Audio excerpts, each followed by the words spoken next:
Hello, this is Sophie Lawson from sophielawson.com, and this is episode 106 of the So Free Art podcast, which is a little podcast that I do about the art and things.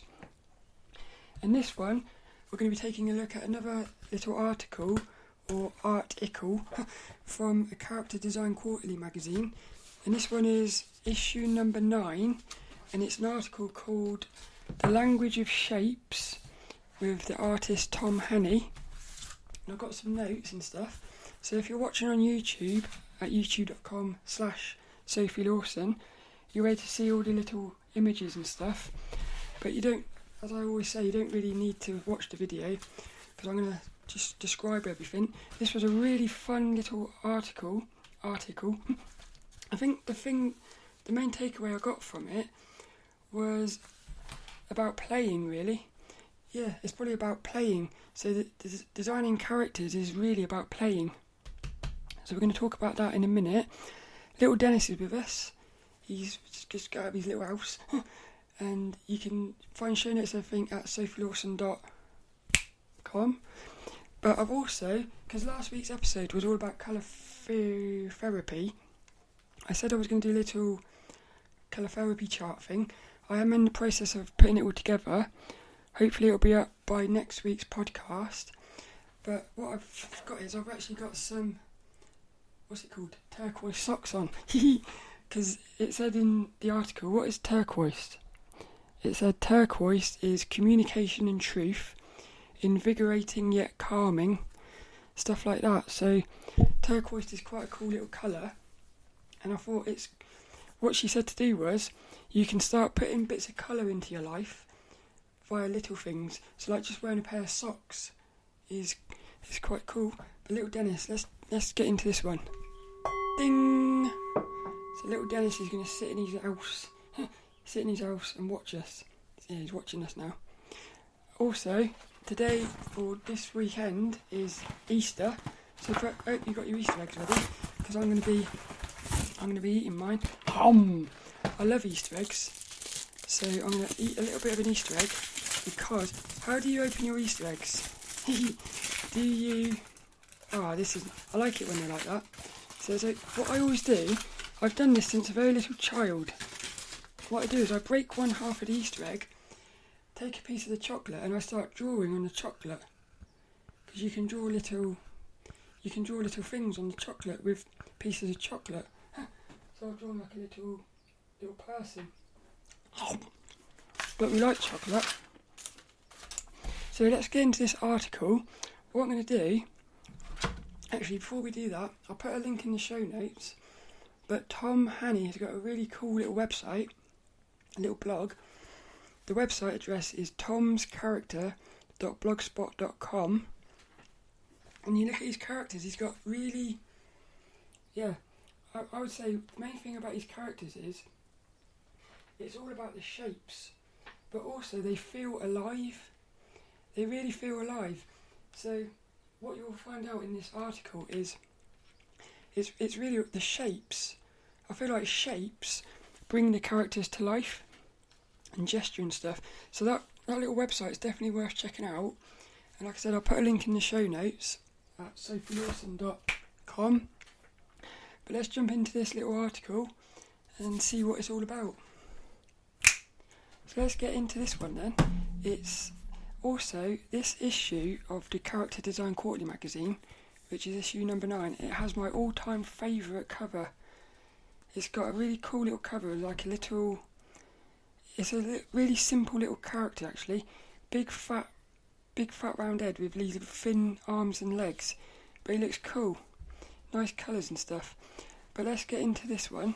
So the article, or the little Art-Ickle, it's by the artist called Tom Hänni, and the article is called The Language of Shapes.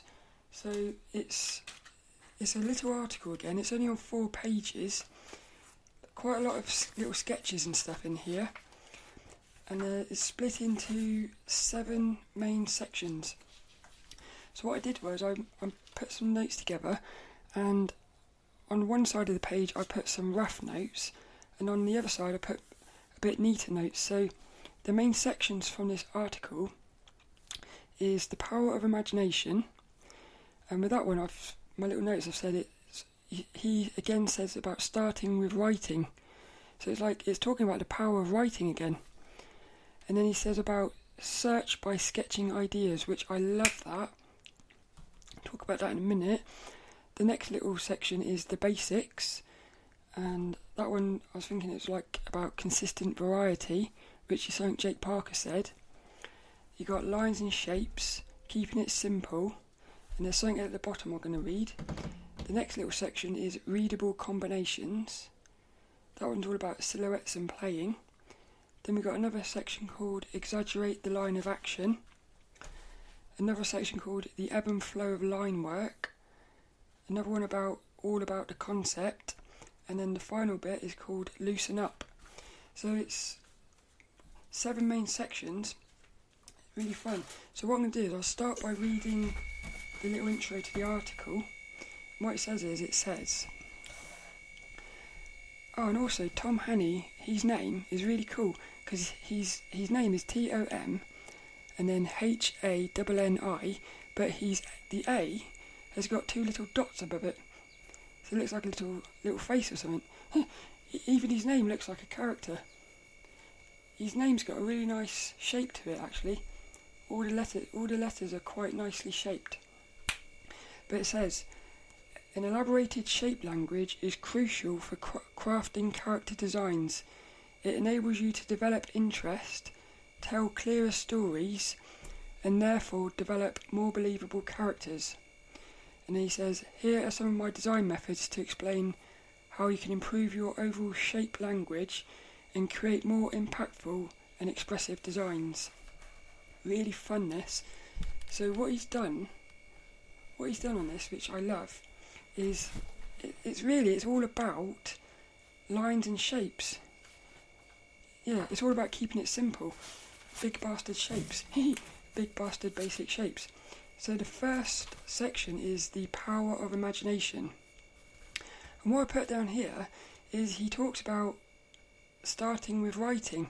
So before he's even done any drawing, he's talking about you should have already have done your writing, because he says once you have really figured out who your character is going to be and what adjectives suit them best, you need to use your imagination. So this was something that they said in one of the other articles. They said before you start designing your character, you want to actually write about them first, because that will create the backstory about them. And then he's talking about you search the character by sketching the ideas. So it's almost like once you've got an idea in your head of what the character's going to be like, you then start sketching, and what you're doing is you're sort of trying to convert the image in your head into the character. But I noticed something about this, because last week's podcast, I said it was a bit like a rambly one about colour therapy. But what I noticed was, sometimes when I'm talking, I know what I want to say, but I don't know how I'm going to say it. So what I do is I just start talking, and all the words come out, and in the end, they go together, and sometimes they create a sentence, and I think, that sentence was exactly what I wanted to say. And I keep talking. And I thought to myself, that is just like sketching. So it's almost like sketching is like a visual way of trying to process your thoughts. I thought it was really cool. He said it is kind of a search using your mind's eye. Because something I've noticed is I'm doing this drawing a day challenge where you've got to draw a little drawing for your imagination every day for a year. And what I've noticed is sometimes I'll come up with an idea for a character in my head, but I'm sketching it in my sketchbook. I can't actually turn it into a character, because sometimes I know what I want it to look like, but I don't actually know what I want it to look like. And that sounds a bit weird. It's it's one of those things that when I sketch it, when it looks like what I know I want it to look like, I'll know that I've sketched it. But what I've noticed is sometimes I'm sketching, and I just can't get it to look like what I want it to look like. It's quite weird, that. But that's the first bit. So the first bit it's all about writing and then starting to sketch, and I got the impression it's very much like a playful thing. So just, he says here, sketch roughly until you get closer and closer to the appearance you visualised. So it's just like, you just keep playing. I really like that. So the next little section is called the basics, and what he's got is he's got little lines. Some of them are curvy, some of them are zigzaggy, little squares, little circles. So basically just basic shapes, the big bastard basic shapes. And he says here, let's start with the basics of shape design. There are curves, straight lines, angular lines, the basic geometric shapes, and then plenty of variations in between. And he talks about how, he's talking about lines and shapes, keeping it simple, but he talks about how you want to combine all these different things. So even though you're only using basic, simple shapes and lines, you want to combine them together. So like, you'll have a character. Let's see if there's any characters in here. Oh, there might be one here. Yeah, you'll have like a character with some straight lines and then curvy lines. Because if it was all curvy lines, it would be a bit boring. So it's like, what you want to do is you want to mix it up. He's talking about here, and I got the first thing I thought of was consistent variety, because that's what Jake Parker said on his How to Ink 2.0 course. He talks about when you're doing your lines, like if you're doing cross hatching or something, you want to mix up the lines so they're not all the same size, because if it's all the same size, it will look a bit boring. So even though you might do the same line, say you might only do straight lines, you want to mix up the length of them, so you can get variety by still doing the same thing. I thought that was quite cool. And he's also got a little character who's really fun. He's got like a big fat head. I almost imagine that's I imagine that's a little Tom. It's probably a little Tom, because he's got a t-shirt on wearing the letter T. The next little section is called Readable Combinations, and on my notes I said this was about playing, silhouettes, and how less is more. That less is more, because all these things, they all go together, so less is more is kind of like the basics. With the basics, you don't want to be using complicated shapes.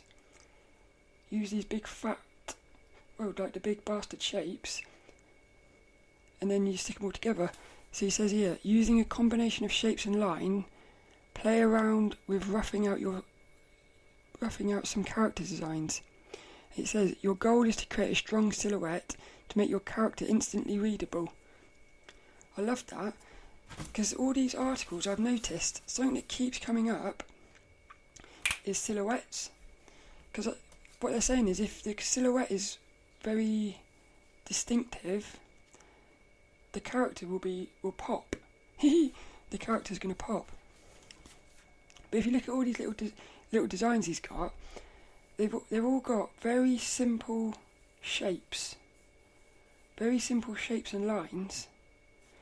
But if you did colour them in, you would be able to tell the difference between them all. There's a fun one here. There's a dragon with a really there's one curvy line that goes from his head all the way to his tip of his tail. So like the whole of his body and his head, really, is just one line.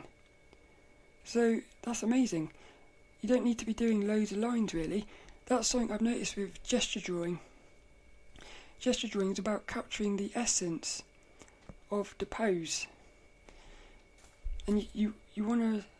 What is it? Who was it? Somebody said in one of these books, he said about like ghosting your lines. So when you're doing a line, don't put the line down until you know that's the line you want, because otherwise you're going to end up with tons of lines. So like, you do your sketching where you've got tons of lines, that's how you find out where your lines are going to be, and then later on when you start making it a bit more detailed, that's when you pick the line you want. That's why it's really good. It starts out playing. Well, the whole thing is playing, but the first bit you're playing and it doesn't matter how rough it is. because you're trying to find the lines, really. Yeah, so you're starting out trying to find the lines, and then once you've found, this is amazing, this, you start out by writing to find the story and like find the image in your head. You then start using simple lines and shapes to try and find the character or the pose and the character based off of the writing. You then use that little rough sketch you've done to find your final line. So this is cool, but all the time you're going back to your writing to refer to it, to make sure that the design you're picking is syncing up with the little bits of writing you did, because you wrote about the adjectives. Like you might have wrote something like hot, what is it, red, happy, quick. Yeah, little words to describe it. So you're picking a design, like this little dragon with the one line. To me that looks quite friendly, but if the little thing at the start, if you had wrote in the start, I want this dragon to be really aggressive and evil, then you would look at that and you say, no, these lines are too curvy for that. So you would then have to go back and use more like zigzaggy lines. This is really cool, this is. So the next little section, also one of these little characters, it looks a little bit like Link from Zelda. Cool. But very, very, very, very, very simple. Very simple. Yeah, very simple designs at the moment, but yet I could almost see them as the finished drawing. Got lots of emotion, lots of gesture in them, like action. So the next little section is called Exaggerate the line of action. This again goes into gesture drawing. So I think it was Proco. Proco said about, or Stan Prokopenko at Proco.com, he said about when you're capturing the gesture, you can push it, over exaggerate it, because something I've noticed is, if you over exaggerate it at the start, when it's all sketchy, as you start putting the details in, it's going to lose some of that sort of exaggeration. So what will happen is, if you over exaggerate it, well, if you don't over exaggerate it as you're sketching it and stuff, when you start adding the details, it's going to stiffen up. So like if you over exaggerate it, as you start adding the details, it'll come back a little bit and balance itself out. But he says once you have your desired silhouette, push it to the limits. I like that. So again, it just sounds like playing. So you've wrote about the character, so you know in your head the story about them and what you want them to be like. You've then started using basic shapes and lines to try to bring that character to life. You've then started adding a bit more detail and getting nice silhouettes. Once you've got a nice design, you now start pushing that design. So that dragon, for instance, you could push it right to the edge one way, so it's like really, really curvy. And you might look at it and say, no, this isn't, again, go back to your writing and you would say, no, this isn't fitting in with my vision for the character. So you could push it back again. But what might happen is, you might push it, you might have it there, and you think that's the way I want it, but you push it, and you think, I'm not gonna use this, but you push it, and then you look at it and you think, that actually looks a lot better now. So what would happen is, by you playing and pushing it, you've got nothing to lose, because if you push it and you don't like it, you can always go back to the way it was. But by pushing it and playing around, you might realise that actually it's better like that. So I think that's quite cool. But he says in my little notes I said, make big things bigger, small things smaller, but keep it simple. And I've put again, play. I think one of the main words that came out of this article for me was about playing. Yeah, so shapes. Playing with shapes, really. It's quite cool. Anything else in here? It says, use lines of action as guidelines. Consider how the line of action will affect the design dynamic while portraying the character's personality. Again, going back to that, what I'm noticing is the initial bit of writing about the character is probably the most important bit of the whole thing, because the initial writing of the character, which creates the backstory and the image in your head, that is actually going to guide the entire rest of the process. It's going to like keep you focused, really, because if you don't know what the character's about, you're going to be playing, but not. You've got to play, but with a sort of an agenda, I suppose, something like that. But his little character in here is a big fat lady, and she sort of, one side is pinching, and the other side sort of stretching. And again, what you've got big fat round shapes, and then you've got sort of like more straight lines on the other side. So you can see quite a mix of lines in there, which is cool. The next bit is called the ebb and flow of line work. One of the words I picked on this was awareness, zooming in and out, everything relates to everything, and opposites. So that's quite cool. He's also going back to his silhouettes. So again, I like that. It's, even though all of this goes together really. So you're doing your writing, you're doing your big bastard shapes, you're then starting to put your lines in, you're then thinking about the pose and exaggerating it, but all the time you're constantly going back and forth. Like iterating. But this little bit says, pay attention to your lines and consider how they flow. So this is cool, because it's starting out with like big bastard shapes. You're putting all the shapes together and all the lines, but you're putting them sort of individually.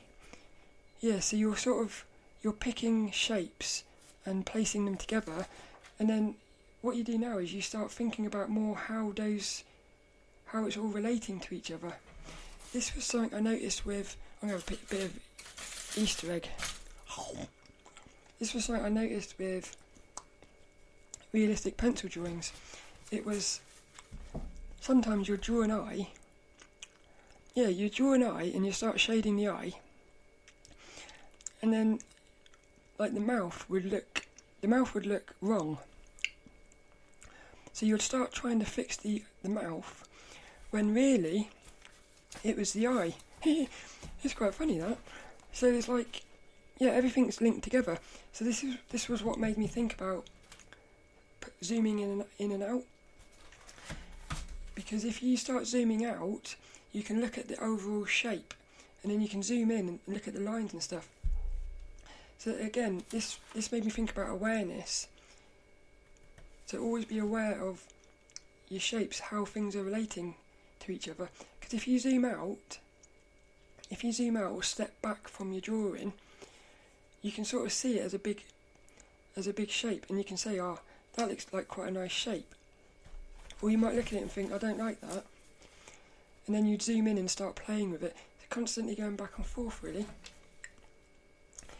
Talking again about a combination of curvy and straight lines. It's really cool, this. Because in this little drawing he has got straight lines and curvy lines.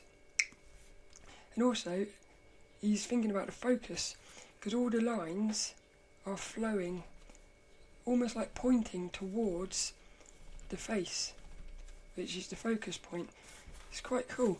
It's amazing how powerful lines are, because it's almost like these lines are subconsciously guiding your eyes.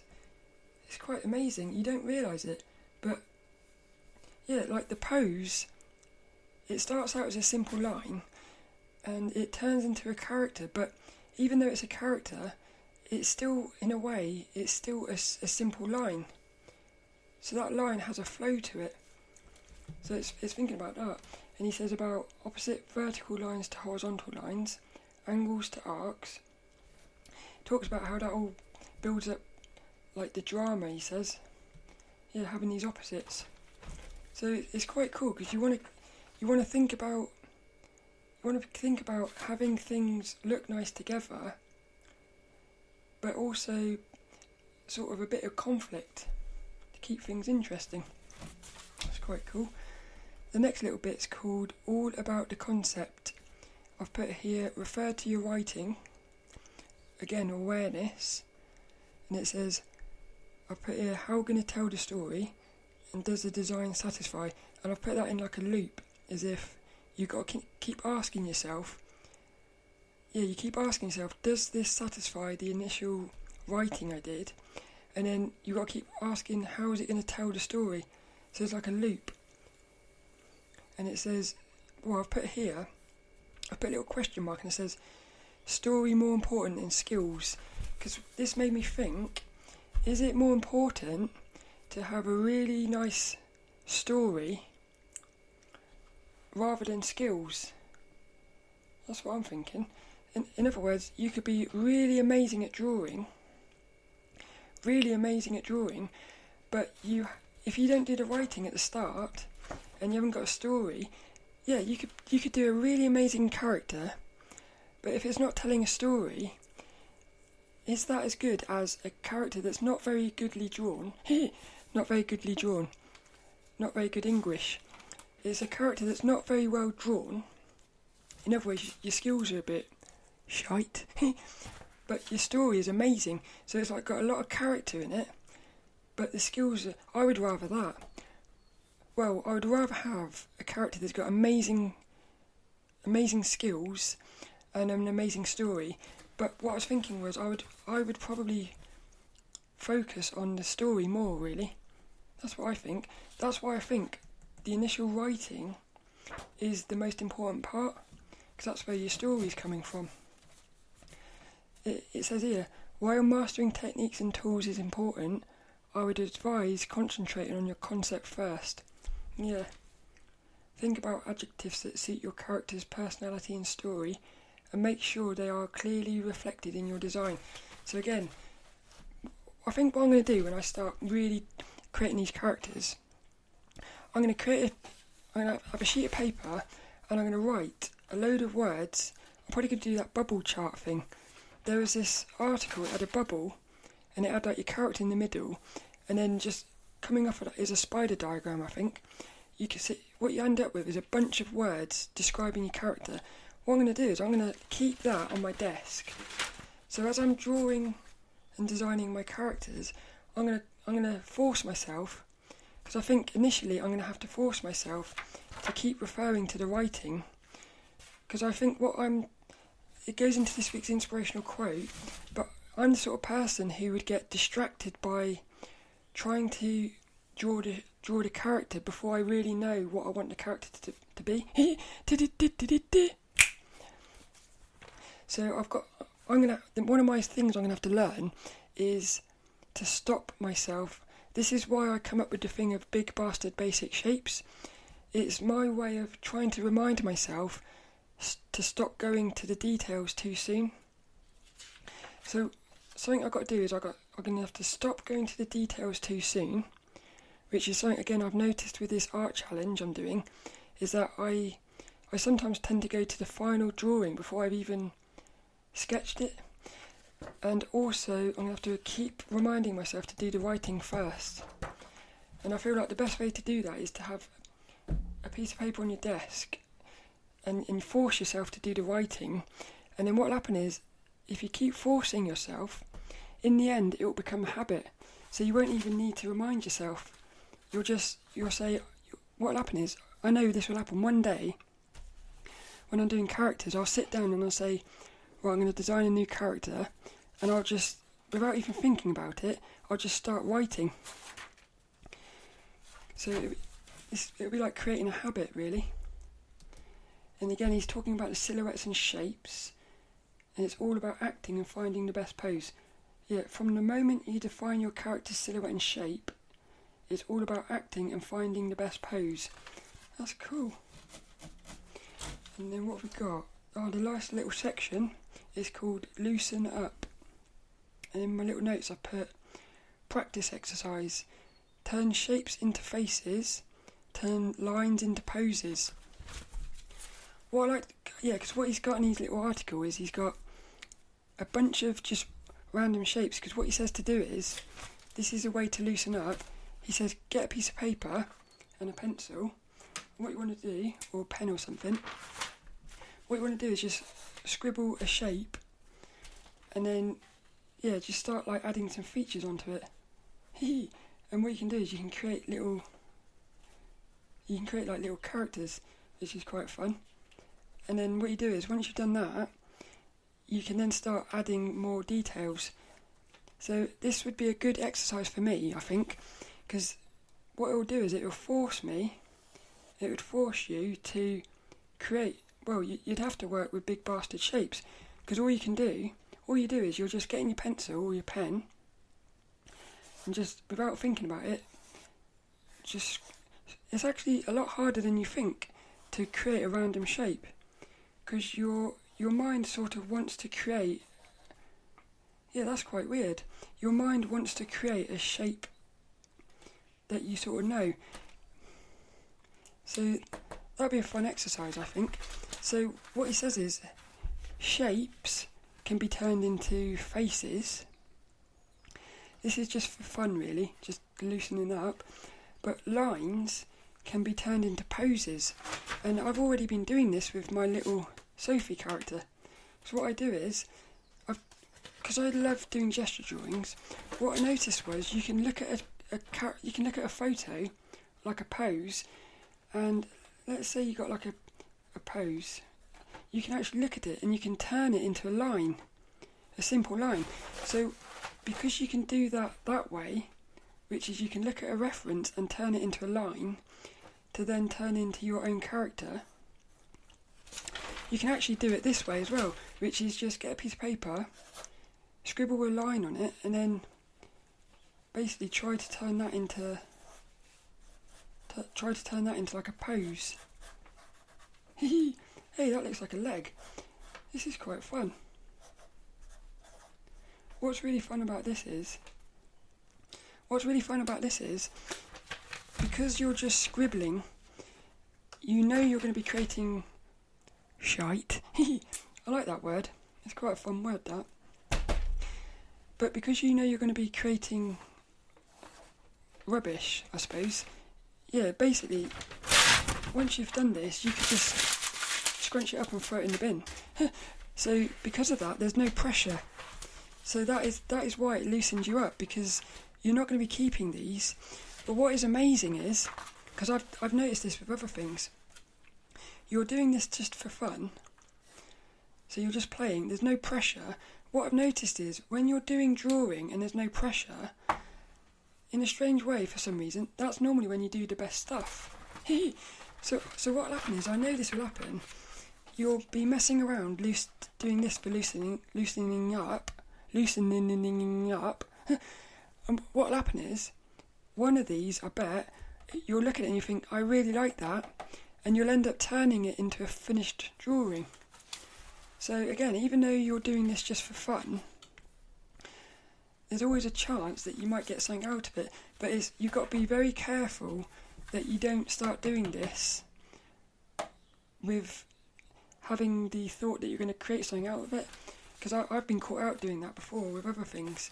I'll notice that instead of doing an exercise just for fun, I'm sort of thinking, I'm going to try and turn one of these into something I can post on Instagram or something, and then that takes all the fun out of it. So there is some sort of skill involved in in keeping it fun. It's quite cool. So any little things he says here? There's an amazing quote in here. This week's inspirational quote. I'll say that in a minute.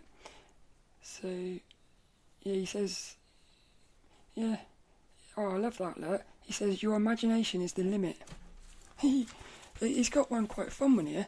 It's a heart, and it's turned into like quite a sexy little lady. It's quite cool. What I like is all the little shapes. They sort of create a feeling. Yeah, so that heart one, it just created like a sexy lady. You got a sort of a square one, which creates a sort of grumpiness. You got like a bean-shaped one, which creates a sort of a stupid-looking thing. and then you got like a pointy one which is a bit more aggressive. So that's quite funny. Even though it's random shapes, it's almost like the shapes will dictate the feeling of the character and stuff. That's quite amazing. That just shows you. That shows you the power of shapes and lines. That's quite amazing. And then the little final thing, it says it will give you new ways to present and shape your designs. That's cool, that. So I would probably do, I would start out by writing. I think what I would do is I would start out by writing. I would then do some of these loosening exercises, just for fun. And I would, in the back of my head, have the words that I've just written down, my English. And then, so what would happen then is, those little words, they might, again, see, I'm trying to take control of the loosening up phase. But I would definitely do that first, and then I would start thinking about the basic shapes and stuff. So I like that. That's basically it. One of my favourite little articles, this. Very simple, but again, I feel like it's really quite powerful. And my takeaway was the importance of writing, the power of shapes and lines, and that the process of creating characters is fun. I think that's the key takeaway, really. Remember to keep it fun. Yeah, because when you're having fun, I think that fun shows in your characters. And like I said, if you look at these characters on his website, they are a lot of fun. You can definitely tell that he's having fun with his characters. Yeah, very fun. And definitely lots of nice shapes. Big, simple shapes. But again, lots and lots of fun in these characters. So that's basically that. I hope you enjoyed that. As is always the case with these things, I love the articles in these character design quarterly magazines. I think they're really fun. So the thing I love about Character Design Quarterly is you can just open it up and look through it, look at the art, and you get really inspired and stuff. But if you read the articles, you learn a lot as well. So like these magazines, I feel like they're like little gifts that keep on giving. That's really cool. But all that's left really is this week's inspirational quote. So you can find show notes and everything at sophielawson.com, and you can find videos at youtube.com/sophielawson. I did do a little video just recently about a book called Alive Character Design. Absolutely beautiful book as well, that is. So you can find that on my little YouTube, and that's basically that. So this week's inspirational quote, it actually goes to Tom Hänni. Little quote, simple little quote, but beautiful and powerful as well. So this week's little inspirational quote is, "Don't overthink, simply draw whatever comes into your head." How beautiful is that? Do you like that one? Dennis likes that.